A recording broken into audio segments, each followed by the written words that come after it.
I'm André Schutten, legal counsel with ARPA Canada. I'm here in front of the Supreme Court to tell you all about the Loyola case and the latest update on that. Today was the historic hearing at the Supreme Court. This is the end of the road. Stay tuned to hear all about it. This video is brought to you in part by ARPA Canada, Christian worldviews on a national stage. Good afternoon, everyone, and welcome to the Supreme Court of Canada. Today is a historic day for Christian education in Canada because today the Supreme Court of Canada heard the arguments in the Loyola case. This case has huge implications for Christian education in this country. Loyola School, it's a Jesuit Roman Catholic school in Montreal, has been ordered by the government of Quebec to teach about religion and ethics from a secular, so-called neutral perspective. And that school said no. They said that they want to deal with this question of religion and ethics from their own perspective, from a Catholic perspective. And so ARPA Canada too, and all of the schools that we represented here today have said the same thing. These are Christian schools that want to teach about religion from a Christian perspective.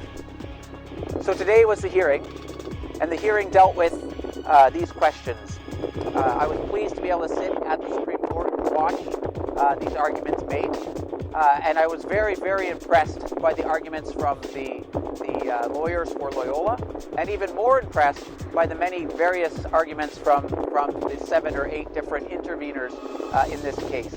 All interveners in this case argued for religious freedom. They argued for the ability for independent schools to be able to teach from their own religious perspective.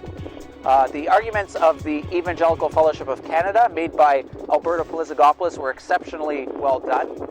They argued that we need to understand what it means to be a free and democratic society, and that where a government tells you that you can only teach this way and not another way, that's not really a free and democratic society.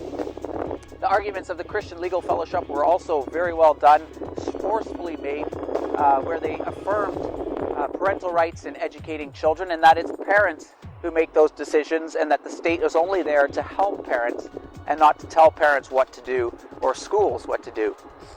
I'm very happy with how the hearing went today.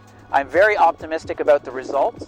I was watching the 7 judges on the Supreme Court interact with the lawyers, and I was very impressed again by how things went. We should expect a decision within the next 12 months.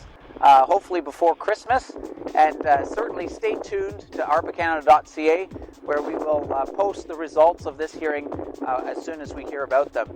Thank you very much for your support. Thank you for your prayers. We thank God for His blessing on this whole process, and we look forward to the end result. I'd also like to say one word of thanks to Ian Mose. He's our lawyer who we retained to help with this matter, and Ian has been exceptionally generous in his time and in his expertise in helping us shape our arguments.